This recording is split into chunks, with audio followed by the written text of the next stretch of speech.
আসসালামু আলাইকুম। আশা করি আপনারা সকলে ভালো আছেন। এই শীত আসার পরে দেখুন মুরগিগুলোর এরকম অবস্থা হয়ে যাচ্ছে। দেখুন শীতে ঠান্ডা লাগার পর মুরগি আস্তে আস্তে সিরিয়াস কন্ডিশনে চলে এসেছে। কারণ ওর ঠান্ডা লাগার পর ওর দেখুন নাক বন্ধ হয়ে যাচ্ছে, নাক দিয়ে শ্বাস নিতেই পারছে না, তাই হা করে শ্বাস নিচ্ছে, এবং চোখ বন্ধ করে রাখছে। দেখুন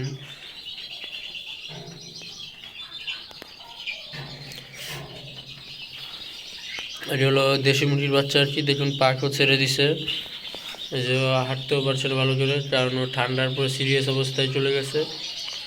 এর জন্য আপনারা এই ঠান্ডার জন্য আপনারা কিছু মেডিসিন ইউজ করতে পারেন। এই ঠান্ডা দ্রুত কাটার জন্য আপনারা একটি অ্যান্টিবায়োটিক ইউজ করবেন। অ্যান্টিবায়োটিকটি হলো টিলমাইক্রোসিন। আর টিলমাইক্রোসিনের পাশাপাশি আপনারা এই ওর নাক বন্ধ হয়ে যাওয়ার কারণে শ্বাস নেওয়ার জন্য আপনারা এই ডাইলোরেসটি ইউজ করতে পারেন। এই ডাইলোরেস বেড এটি অত্যন্ত একটি ভালো একটি মেডিসিন।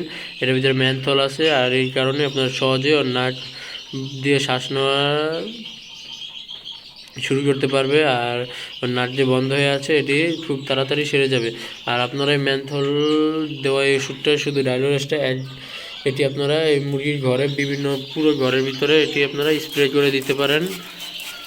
ওই যে আমার আরও মুরগি আছে, এইখানে আমি স্প্রে করে দিলাম, তাহলে এখানে এটি গ্যাস তৈরি হবে এই ম্যানথলের। তো তাহলে আর নাকটা খুবই দ্রুত নাকটা বন্ধটা খুলে যাবে, আর ও নাক দিয়ে শ্বাস নিতে পারবে।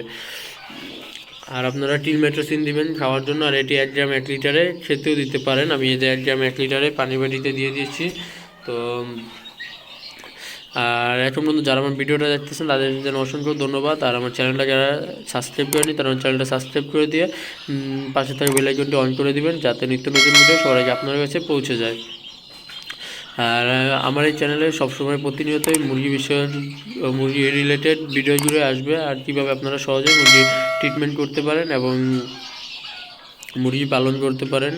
তো আপনারা যারা চ্যানেলটা সাবস্ক্রাইব করেনি সাবস্ক্রাইব করে দিবেন। তো আজকে পর্যন্তই। আসসালামু আলাইকুম রহমতুল্লাহি ওয়া বারাকাতুহু।